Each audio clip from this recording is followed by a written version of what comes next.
Dans son salon de coiffure de Cotonou, Adjoa recevait toutes sortes de femmes. Des ouvrières, des commerçantes, des bourgeoises. Toutes lui confiaient leurs secrets sous le casque. Mais ce jour-là, une cliente lui a confié quelque chose qui allait la terroriser. Un secret si lourd qu'elle n'arrivait plus à dormir. Un secret qui concernait des dizaines de nouveau-nés. Avant de découvrir cette histoire bouleversante, dites-moi de quel pays vous regardez cette vidéo. Et si vous voulez plus d'histoires vraies africaines, abonnez-vous et likez. Adjoa Mensah, 38 ans, coiffeuse depuis 15 ans. Son salon « Beauté divine » se trouve dans le quartier de Tokpa, à Cotonou. 2 fauteuils, 3 casques, une clientèle fidèle. Adjoa a une réputation. Elle coiffe bien, elle ne coûte pas cher, et surtout, elle sait garder les secrets. Car un salon de coiffure, c'est comme un confessionnal. Les femmes parlent. Elles racontent leurs maris infidèles, leurs problèmes d'argent, leurs histoires de famille. Adjoa écoute, conseille parfois, mais ne répète jamais.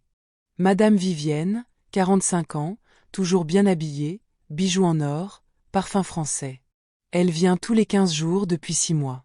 Elle paie comptant, en gros billets. Elle donne toujours un généreux pourboire. Mais Vivienne ne parle jamais, elle s'assoit, demande la même coiffure, reste silencieuse. Adjoa respecte ce silence. Chaque cliente a son caractère. Ce mardi-là, Vivienne arrive différente. Elle tremble. Ses yeux sont rouges. Elle s'assoit et soudain, elle éclate en sanglots. Adjoa pose son peigne, s'assoit face à elle. Vivienne respire profondément et commence. « Tu sais ce que je fais dans la vie ? Je dirige une maternité privée. La clinique Sainte-Marie, près du marché d'Antokpa. Officiellement, j'aide les femmes à accoucher.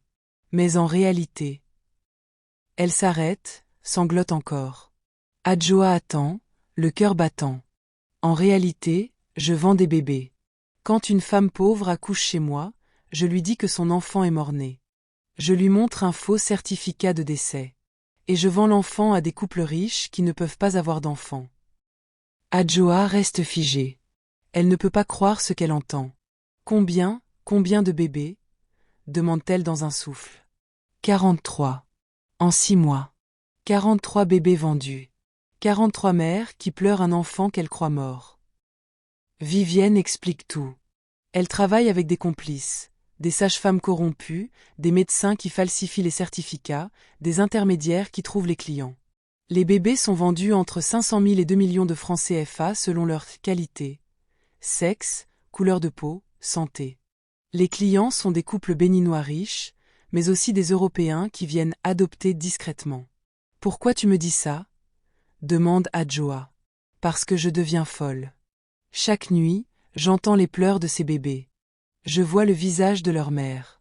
Je ne peux plus continuer. » Cette histoire vous choque ? Vous vous demandez si c'est possible ? Malheureusement, ce trafic existe vraiment en Afrique. Dites-moi en commentaire, que feriez-vous à la place d'Adjoa ? Et partagez cette vidéo pour sensibiliser. Adjoa rentre chez elle, bouleversée. Elle pense à sa propre fille, à toutes ces mères qui pleurent. Elle sait qu'elle doit agir. Mais comment ? Vivienne lui a fait confiance. Et si elle se trompe ? Si c'est un mensonge ? Elle décide d'enquêter discrètement. Elle va à la clinique Sainte-Marie, observe.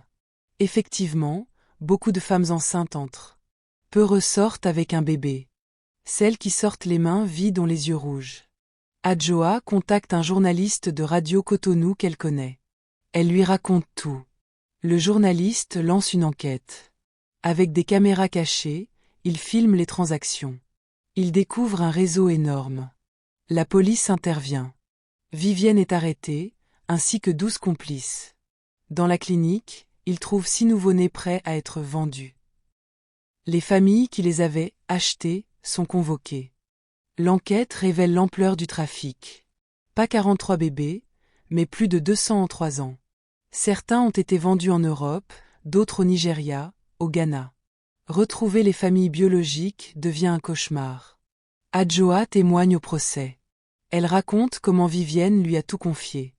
Certains l'accusent d'avoir trahi le secret professionnel.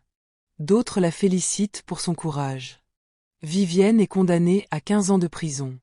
Mais le mal est fait. 200 familles cherchent toujours leurs enfants. Certains bébés ne seront jamais retrouvés. Adjoa, elle, ne coiffe plus de la même façon. Chaque confidence lui rappelle cette histoire. Elle a sauvé des vies, mais elle porte aussi le poids de ce secret terrible. Cette histoire nous montre que les secrets les plus sombres se cachent parfois derrière des façades respectables. Une clinique, une femme bien habillée, une profession noble, et pourtant, l'horreur. Elle nous montre aussi que parfois, briser un secret peut sauver des vies. Adjoa a fait le bon choix. Grâce à elle, ce trafic a été stoppé. Si cette histoire vous a marqué, partagez-la.